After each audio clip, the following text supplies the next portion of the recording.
Lotus reality and agro farming వారు premium farm land projects మన పొలం ఫేజ్ 1, 2 మరియు 3 కంప్లీట్ చేసుకొని మన పొలం phase 4 Wasar village at Narayana Khed లో ఆగస్టు 15 ఇండిపెండెన్స్ డే రోజు గ్రాండ్ లాంచ్ చేయడం జరుగుతోంది. లాంచింగ్ మరియు ఇండిపెండెన్స్ డే సందర్భంగా 5 గుంటాస్ ల్యాండ్ అవుట్ రేట్ లో బుక్ చేసుకున్న వారికి 1,50,000 రూపాయల డిస్కౌంట్ తో పాటు 2 గ్రాముల గోల్డ్ ఫ్రీగా ఇస్తున్నారు. పూర్తి వివరాలకు సంప్రదించండి. మ్యామ్, ఇప్పుడు రేపు అక్టోబర్ లో గురువు వక్రిస్తున్నాడు కదా, సో ద్వాదశ రాశుల వారికి ఎలా ఉండబోతుంది? అసలు గురుడు వక్రించడం అంటే ఏంటో చెప్పండి. ఎప్పటి నుంచి స్టార్ట్ అయ్యి ఎప్పటి వరకు ఎండ్ అయింది, ఎలా ఉండబోతుంది, పరిహారాలు ఏం చేసుకోవాలో వివరించండి. తప్పక. ఎందుకంటే వక్రగతి అనేది ఎవ్రీ ఇయర్ మనకి వస్తూ ఉంటుంది. బట్ ఇప్పుడు ఏంటంటే గురు వక్రగతి, ఎందుకంటే Guru is one of the most important planets అనమాట. గురు చలన్ చూపు ఉంటే అన్నీ వస్తాయి, అన్ని కళలు వస్తాయి, ఇంక్లూడింగ్ స్పిరిచువాలిటీ అనమాట. అంటే ఏంటంటే మనకి మత గురువులు కూడా మనం చెప్పుకుంటూ ఉంటాం గురు స్ట్రాంగ్గా ఉంటే. కానీ వక్రగతి అయినప్పుడు ఏంటంటే కొన్ని రిట్రోగ్రేషన్ అని కూడా అంటారు, కొన్ని ఇబ్బందులు అనేవి పెడుతూ ఉంటాడనమాట.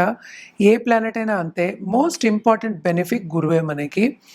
అలా మనం చూసామంటే ఎక్కడ జరుగుతోంది ఈ వక్రగతి అనేది ఫస్ట్ చూద్దాము.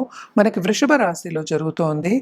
అలాగే గురువు ఎప్పుడు వక్రిస్తున్నాడు? అక్టోబర్ 9th, అది ఫిబ్రవరి 4th, 2025 వరకు ఉంది. అంటే 3.5 months అనుకుందాం కాసేపు.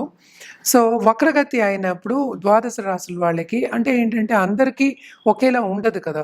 సో అలాగే ద్వాదశ రాశుల వారికి కూడా కొన్ని రాశులకు చాలా బాగుంటుంది, కొన్ని రాశుల వారికి అంత బాగుంటుంది అని మిశ్రమమే అని చెప్పుకోవాలి. ఫస్ట్ వక్రగతి అంటే ఏంటో చూద్దాము.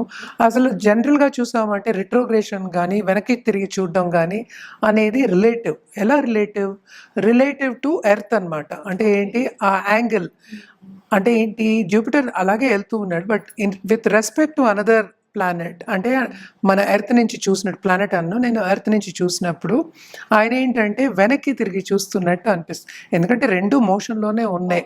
సో సింపుల్ ఎగ్జాంపుల్ చెప్పాలి అంటే మనం ప్లాట్ఫామ్లో 2 ట్రైన్లు ఆగున్నాయి అనుకుందాం. ఒక ట్రైన్ కదులుతోంది, ఇంకో ట్రైన్ అలాగే ఆగిపోయింది. అప్పుడు ఏమవుతుంది? ఆగిపోయిన ట్రైన్లో ఉన్న వాళ్ళకి ఎలా ఉంటుంది? వెనక్కి వెళ్తున్నట్టు ఉంటుంది. సింపుల్గా చెప్పాలి అంటే ఇదే వక్రగతి అనమాట, related to the motion of the other planetary positions. అంటే కొన్ని ఫాస్ట్గా మూవ్ అవుతున్నాయి, సో ఈయన కొంచెం స్లో అయినప్పుడు వక్రమైనట్టు అనిపిస్తుంది అనమాట. సో జనరల్గా వీటికి పరిహారం చేసుకోవాలి, గురువుకి పరిహారం చేసుకోవాలి అంటే తప్పక గురు కాళ్ళు పట్టుకోవాలి. అది థర్స్డే తప్పక. ఏంటంటే మనకి ఏ గురువు అయినా పూజించడం అనేది వెరీ ఇంపార్టెంట్. అదొకటి కాకుండా మనం గురు జపం చేసుకోవడం కానీ, అలాగే ఏంటంటే గురువుకి దానం చేయడం కానీ చేయడం వెరీ వెరీ ఇంపార్టెంట్ అనమాట. నవగ్రహాల చుట్టూ ప్రదక్షిణ చేయడం అనేది జనరల్గా మనం చెప్తూనే ఉంటాము. ఇదేంటంటే మనకి వృషభ రాశిలో జరుగుతోంది కనుక ఆ రాశికి అధిపతి ఏమో మనకి శుక్రుడు.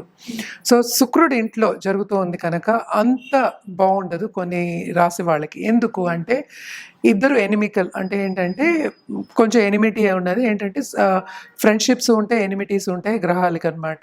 సో ఈయనేమో ఏంటంటే దేవగురు, ఆయనేమో ఆశ్రవ గురు, వీనస్ శుక్రుడు. సో అందుకోసం ఏంటంటే కొంత సంఘర్షణ అనేది కొన్ని రాశులకి అంటే ఏంటంటే క్లియర్గా ఉండదు, పాత్ అనేది చెప్పడం అనేది జరుగుతోంది. ఏమేమి రాశి వాళ్ళకి బాగుంటుంది అనేది ఫస్ట్ మాట్లాడుకుందాము. మనకి వృషభ రాశి వాళ్ళకి బాగుంటుంది, అలాగే మిథునం వాళ్ళకి బాగుంటుంది, అలాగే కర్కాటక రాశి వాళ్ళకి చాలా బాగుంటుంది, కన్యా రాశి వాళ్ళకి టు అ సర్టన్ ఎక్స్టెంట్ బాగుంటుంది, అలాగే మనం మకర రాశి వాళ్ళకి చాలా చాలా బాగుంటుంది, అలాగే వృశ్చిక రాశి చాలామంది భయపడుతూ ఉంటారు, వృశ్చిక రాశి వాళ్ళకి బ్రహ్మాండంగా ఉంటుంది. ఈ వక్రగతి చాలా సపోర్ట్ ఇస్తుంది అని చెప్పాలి. అదొకటి కాకుండా మనకి వేరే కూడా మనకి తెలిసిన ఒక విషయం, శని కూడా వక్రగతిలో ఉన్నారు ఇప్పుడు. అలాగే ఇప్పుడు కుజుడు కూడా వక్రగతికి వస్తున్నారనమాట. సో ఇవన్నీ చూసుకోకుండా మనం సింగిల్ ప్లానెట్ అంటే ఏంటంటే గురువు గురించే మనం మాట్లాడుకుంటున్నాం కనుక, తప్పక మనం ఒక్క ప్లానెట్ గురించే మాట్లాడుకుంటున్నాం కనుక అన్ని రాసుల వాళ్ళకి మిశ్రమ ఫలితాలే ఘోషిస్తున్నాయి మిగతా ప్లానెటరీ పొజిషన్స్ బట్టి అని చెప్పడం జరుగుతోందన్నమాట. మనం ఇప్పుడు మాట్లాడేది కూడా సింగిల్గా జూపిటర్ తో పాటు ఇప్పుడు సరే వేరే గ్రహాలు కలిసినప్పుడు కానీ, లేకపోతే జూపిటర్ వక్రగతి, గురు వక్రగతి ఎలా ఉంటుంది ద్వాదశ రాశులకి అనేది మాట్లాడబోతున్నాం. జనరల్ పరిహారాలు ఏంటంటే నిత్యం చేయొచ్చు వాళ్ళు. ఈ రోజే చేయాలి, రేపు చేయకూడదని ఏం లేదు. గురువుని తలుచుకోవడం, రోజు తలుచుకోవడం మంచిదే కదా. సో గురువారమే చేయాలని లేదు. మనం చెప్పేది ఏంటంటే జనరల్గా చెప్పాము. అలాగే ఏంటంటే మనం గోవు కూడా ఏంటంటే చాలామందికి ఇప్పుడు వృషభ రాశి వాళ్ళు ఉన్నారు, వాళ్ళు తప్పక ఏంటంటే గోవుకి ఎవ్రీ థర్స్డే వెళ్ళి ఏదో ఒకటి ఆహారం పెట్టడం అనేది చాలా మంచిదన్నమాట. ఎస్పెషలీ బెల్లంతో కానీ, లేకపోతే ఏంటంటే మన చేత్తో ఉండి శనగపప్పు అలాంటివి పెట్టడం, శనగపిండితో చేసే వస్తువులు ఉంటాయి కదా స్వీట్లు, అలాంటిది పెట్టడం అనేది చాలా మంచిదన్నమాట. ఇవన్నీ పాటిస్తే ఏంటంటే టు అ సర్టన్ ఎక్స్టెంట్, ఎందుకంటే ఇప్పుడు రిట్రోగ్రేషన్ అన్న, ఇప్పుడు వక్రగతి అన్న, ఈ రెండిటికి ఏంటంటే కొన్ని నెగిటివ్ ఎఫెక్ట్స్ అనేవి ఉంటాయి. సో ఆ నెగిటివ్ ఎఫెక్ట్స్ అన్నీ మనకి ఏంటంటే బ్యాలెన్స్ అవుతాయి కనుక ఇలాగ చేయమని మనం చెప్తూ ఉన్నాం అనమాట. చేసే వాళ్ళకి మంచి రిజల్ట్స్ ఉంటాయి, చేయకపోతే మనం ఏం చేయలేము. సో మనం చెప్పడం వరకే మనం చెప్తున్నాం అనమాట. సో మనం అన్ని రాసుల వరుసగా మనం మాట్లాడదాం. ఇప్పుడు కర్కాటక రాశి వారికి ఎలా ఉందో వివరించండి. తప్పక కర్కాటక రాశి వాళ్ళకి కూడా చాలా బాగుంది. ఎందుకంటే జూపిటర్ సంచారం అంటే గురు సంచారం ఏమో యాక్చువల్గాను 11వ ఇంట్లో జరుగుతోంది అనమాట. అదే మంచి సంచారం, యాక్చువల్లీ చాలా బాగుంటుంది. వాళ్ళకి కెరియర్ పాత్ అనేది చాలా చాలా చాలా బాగుంటుంది. అంటే ఏంటంటే దాంట్లో వీళ్ళు చేస్తున్న పని కన్నా వాళ్ళకి రెట్టింపు వచ్చే ఛాన్సెస్ ఎక్కువ ఉన్నాయి. అంటే ఏంటి, వాళ్ళకి ఆపర్చునిటీస్ అనేవి ఎక్కువ కనిపిస్తాయి. అదేంటంటే వాళ్ళ అందుబాటులో ఉంటాయి.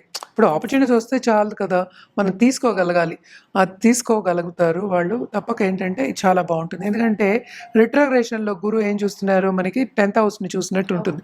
సో కెరియర్ అనేది, వాళ్ళు చేసే పని అనేది, అలాగే బిజినెస్ చేసే వాళ్ళకి కూడా తప్పక బాగా పైకి వచ్చే ఛాన్సెస్ ఎక్కువ కనిపిస్తున్నాయి ఈ 3 నెలల్లో.